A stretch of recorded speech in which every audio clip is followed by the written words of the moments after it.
Hello everyone, my name is Adarsh. Welcome back to the video. स्वागत है आप सभी का। कैसे हैं आप सब? आशा करता हूँ अच्छे होंगे। आप सभी को पता है एसएससी सीजीएल 2026 का नोटिफिकेशन आउट हो गया है। एक अच्छी नंबर ऑफ वैकेंसी है जो कि 12 के प्लस हैं, 12,000 प्लस हैं। एंड उम्मीद यही है कि एंड तक आते आते ये 40 के प्लस होंगी। ओके, तो कुछ मेजर चेंजेस हुए हैं इसमें। देखते हैं फटाफट क्या मेजर चेंजेस हैं। बहुत ज़्यादा हाइप बना दी गई है। हाइप किस चीज़ की? सेक्शनल टाइमिंग की। बट ये चीज़ें पता थी हमें पहले से कि सेक्शनल टाइमिंग अब एसएससी इंट्रोड्यूस कर रही है लगभग सारे एग्जाम्स में। लेकिन उसके बावजूद भी इंटरनेट पे या यूट्यूब पे बहुत ज़्यादा हाइप बना हुआ है इसको लेके। काफ़ी ज़्यादा डर भी है, एस्पायरेंट्स के बीच डर भी फैल रहा है कि कैसे करेंगे कैसे करेंगे। बट द थिंग इज कि डरने से बेहतर भी है एंड डरने से ज़्यादा इम्पोर्टेंट भी यही है कि इस चीज़ को कैसे टैकल करें। क्योंकि कंपटीशन तो हमें करना ही है, कंपटीशन हमें देना ही है, compete करना ही है, आगे निकलना ही है। ठीक है, सबसे पहले मैं आपको बता दूं, अगर आपको नहीं पता है एसएससी सीजीएल क्या है, तो एसएससी सीजीएल एग्ज़ाम है जिसके through group B and group C की जॉब लगती है।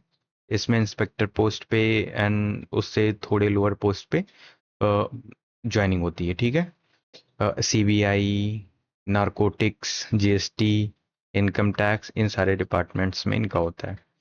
तो बेसिकली इसमें दो एग्ज़ाम होते हैं। पहला टीयर वन होता है, दूसरा टीयर टू होता है। टीयर वन क्वालिफाइंग नेचर का होता है। इसमें सिर्फ आपको क्वालिफाई करना है, इसके मार्क्स फाइनल रिजल्ट में नहीं ऐड होता है। फाइनल रिजल्ट जो बनता है वो टीयर टू पे बनता है, 390 मार्क्स पे बनता है। इसी पे सिलेक्शन होता है। आप जब सेलेक्ट होंगे तो इसी के थ्रू होंगे। ठीक है, टीयर वन में 4 सब्जेक्ट का एग्जाम होता है, math, reasoning, English, GS. 50 marks इस सब्जेक्ट के होते हैं। 25-25 क्वेश्चंस होते हैं सब में। कुछ नई चीज़ें इंट्रोड्यूस हुई हैं, आगे बात करते हैं। ये बेसिक्स हैं कि ये होता है। एंड टीयर टू में मैथ प्लस रीजनिंग ये 1 घंटे में होता है। 1 आवर का एग्ज़ाम होता है, मतलब सेपरेटली होता है। और दूसरा भी 1 आवर का चलता है। और ये कंप्यूटर होता है, 15 मिनट इसके लिए मिलता है। एंड टैपिंग, उसके बाद टैपिंग होती है। अब ये चीज़ें पहले होती थी बट अभी चेंजेस हो गए हैं एंड अपडेट्स आ गए हैं। 60 क्वेश्चंस होते हैं, मैथ की 30 एंड रीजनिंग के 30। इंग्लिश के 45 क्वेश्चंस होते हैं एंड जीएस के 25 क्वेश्चन। इसका 3 नंबर का एक क्वेश्चन होता है। इसमें माइनस मार्किंग 1/4 है टीयर वन में, एंड टीयर टू में 1/3 है minus marking. And her question इसमें 3 नंबर का होता है, टीयर वन में 2 नंबर का होता है। 180 नंबर का पेपर वन, मतलब जो सेक्शन वन होता है मैथ रीजनिंग, एंड 210 नंबर का होता है इंग्लिश और जीएस। कंप्यूटर इसमें भी क्वालिफाइंग नेचर है एंड टाइपिंग भी सेम ही है। ठीक है, सो फॉर्म कब से 21 मई को आया है फॉर्म। 22 जून तक रहेगा, लास्ट डेट ये है। ठीक है, सो फॉर्म फिल करें, 2-4 दिन रुक जाएं उसके बाद फिल करें। ठीक है, टीयर वन अगस्त सितंबर में होगा, मोस्ट प्रोबेबली 15 अगस्त के बाद ही हो। एंड दिसंबर में टीयर टू करा देंगे इनके अकॉर्डिंग, बट देखते हैं क्या होता है। डिले ही चल रही है, देखते हैं। ठीक है, वन मोर थिंग जो सबसे इम्पोर्टेंट है, ये कि जो आपकी एसेंशियल क्वालिफिकेशन होनी चाहिए वो 1/8/2026 के पहले होनी चाहिए। इसके पहले आपके सारे डॉक्यूमेंट्स होने चाहिए। लाइक अगर कास्ट पर आप क्लेम कर रहे हैं, ओबीसी, एससी, एसटी, ईडब्ल्यूएस, कोई भी कास्ट अगर आप क्लेम कर रहे हैं तो इसका जो सर्टिफिकेट है वो आपका 1/8/2026 से पहले होनी चाहिए, 1 अगस्त से पहले। ठीक है, ग्रेजुएशन भी आपका हो चुका है तो जो आपका फाइनल रिजल्ट है वो 1 अगस्त के पहले ही होना चाहिए। अगर आपके रिजल्ट पे डिक्लेरेशन ऑफ रिजल्ट लिखा है 2 अगस्त और आपने एग्ज़ाम क्लियर कर लिया है बट फिर भी एसेंशियल क्वालिफिकेशन का सहारा लेते हुए आपका सिलेक्शन कैंसिल कर दिया जाएगा। हार्श है लेकिन ट्रुथ है। और एक चीज़ ये है कि हमारे टीचर्स जितने भी हैं उन्होंने पहले काफ़ी ज़्यादा चीज़ें हुई 2025 के सीजीएल एग्ज़ाम से पहले बहुत सारी चीज़ें हुई, अपडेट हुई, मांगे हुई, सारी कुछ हुई। उसमें ये भी हुआ था कि 50 रुपए पड़ने थे एक क्वेश्चन के चैलेंज करने पे। बट अभी वो फिर बढ़ के 100 रुपी हो गया है। इस बात को टीचर्स कोई बात नहीं कर रहा है। जब ये चीज़ 100 से 50 हुई थी तो सारे टीचर्स क्लेम कर रहे थे कि ये हमने करवाया एंड ऐसे ही होता है, चेंजेस ऐसे ही होते हैं, रिवॉल्यूशन ऐसे ही होता है। अभी वो चीज़ फिर से हटके 100 हो गई है। अब ये एसएससी की मिस्टेक है या फिर एक्चुअल में 100 हुआ है ये तो नहीं पता है, लेकिन इसकी कोई भी टीचर इस चीज़ पे बात नहीं कर रहा है। तो जो मेजर चेंज है वो यही है कि 15 मिनट सेक्शनल टाइमिंग लग गया है, हाँ, सारे सेक्शन पे। पहले ये होता था कि 5 मिनट में जीएस कर लेते थे। लाइक कहाँ है, हाँ, 5 मिनट में ये हो गया, 8 से 10 मिनट में ये हो गया, एंड 12 से 15 मिनट में जीएस हो गया, सॉरी, जन रीजनिंग हो गया। तो इसके लिए लगभग 25 to 30 मिनट बच जाते थे, हम कर लेते थे। लेकिन अभी सबके लिए 15 मिनट है। तो इंग्लिश करने में दिक्कत नहीं आएगी आपको, जीएस करने में दिक्कत नहीं आएगी। दिक्कत जो आएगी वो मेन सबसे ज़्यादा इसमें आएगी, मैथ में, एंड फिर रीजनिंग में आएगी। आप जब एग्ज़ाम देने चलोगे, आप 2.5 महीने बाद है आपका एग्ज़ाम, ठीक है? 2.5 महीने बाद जब आप एग्ज़ाम से पहले देखोगे तो आपका जो सबसे बड़ा कंसर्न होगा ये यही होगा कि मैथ, क्या मैं कर पाऊंगा मैथ में, क्या नहीं कर पाऊंगा। इंग्लिश की बात आप नहीं करेंगे, ना ही उसके बारे में टेंशन लेंगे कि मैं टाइम में पहले कर पाऊंगा या नहीं। जीएस में भी आप नहीं सोचेंगे ये चीज़ कि क्या टाइम से मेरा क्वेश्चंस हो पाएंगे या नहीं। रीजनिंग में भी एक बार हो सकता है कि आप ना सोचें, क्योंकि डुएबल होता है, दो 22 से 23 क्वेश्चन आप कर सकते हैं। लेकिन मैथ में जरूर आप सोचेंगे, टेंशन जरूर इस चीज़ की होगी। सो मेक श्योर कि आप इसकी प्रैक्टिस अच्छे से करें सेक्शनल से। इसके रिगार्डिंग मैं एंड में बात करता हूँ, end of the video. Okay. So ये टीयर 1 की बात की थी मैंने पहले, अभी ये टीयर 2 की बात है। इसमें भी मेजर चेंज यही हुआ है कि 30-30 मिनट के दो सेक्शन हो गए। ये भी कंसर्न है मैथ और रीजनिंग। अब 30-30 मिनट अलग अलग होगा। पहले ये चीज़ नहीं होती थी, तो 20 मिनट में रीजनिंग हो जाता था, 40 मिनट में मैथ हो जाता था। बट प्रैक्टिस करना ही पड़ेगा। इंग्लिश में भी सेम चीज़ हो गया है। 45 क्वेश्चन और 25 क्वेश्चन तो आते ही हैं, साथ में इनका जो टाइमिंग है वो 40 मिनट to 20 मिनट रेशियो हो गया है। 40-20 इंग्लिश करिए 40 मिनट में, एंड जीएस करिए 20 मिनट में। कंप्यूटर सेम ही है, उसका 15 मिनट पहले भी मिलता था, अभी भी मिलता है, ठीक है।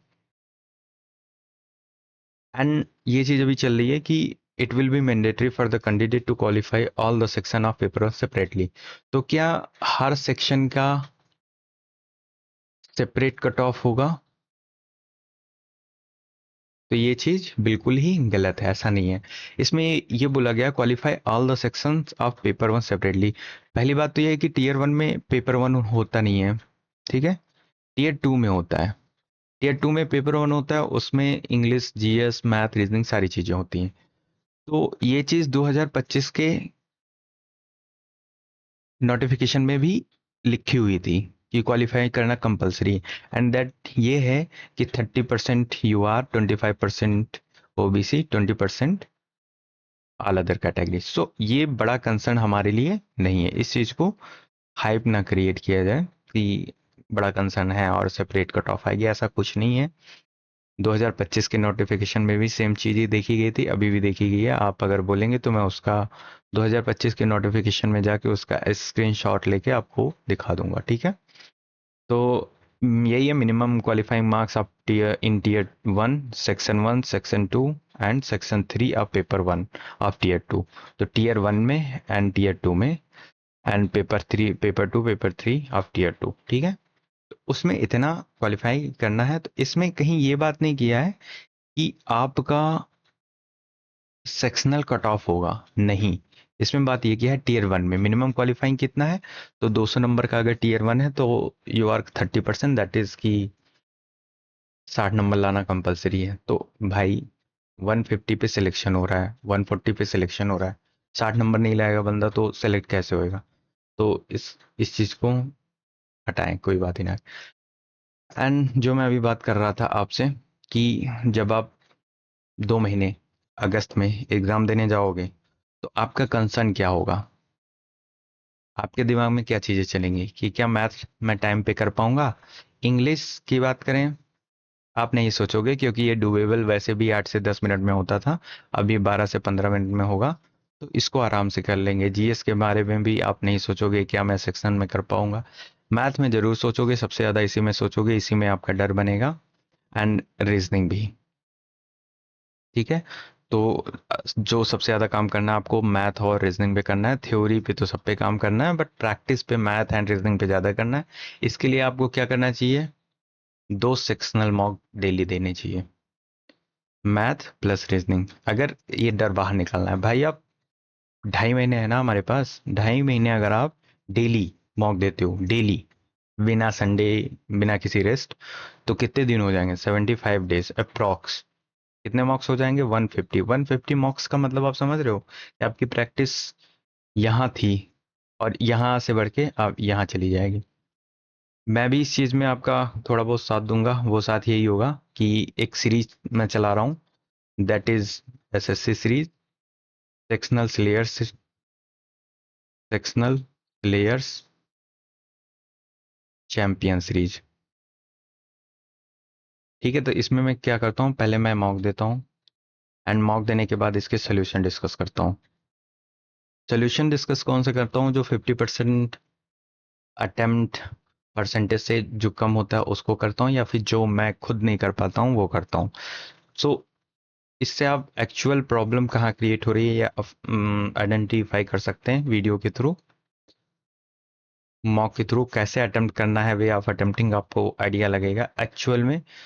सो आप कोई भी वीडियो देखिए और वहाँ 25 क्वेश्चन लेके आइए, 15 मिनट में करके दिखा दीजिए, वो आई थिंक उतना बेनिफिशियल नहीं होगा जितना ये होगा कि आप मॉक मॉक को देखें और देखें कि 15 मिनट में कैसे 25 क्वेश्चन अगला बंदा कर रहा है, वहां से पॉइंट्स उठाइए कि कैसे कर सकते हैं, सामने वाला कैसा कर रहा है, तो वहां से आप एक अप्रोच ले सकते हैं। ठीक है। और ये सीरीज है हमारी एसएससी सीरीज, स्टार्ट हुए काफी टाइम हो गया है, इसमें मॉक नंबर आई थिंक 4 तक पड़ गया है, और 25 to 30 वीडियोस तक मैं डालूंगा। ठीक है। चैनल पे विजिट करके जरूर देखें। Thank you so much for watching the video, और अगर आपने यहाँ तक आए ही हैं तो चैनल को सब्सक्राइब जरूर करें, सब्सक्राइब करना ना भूलें।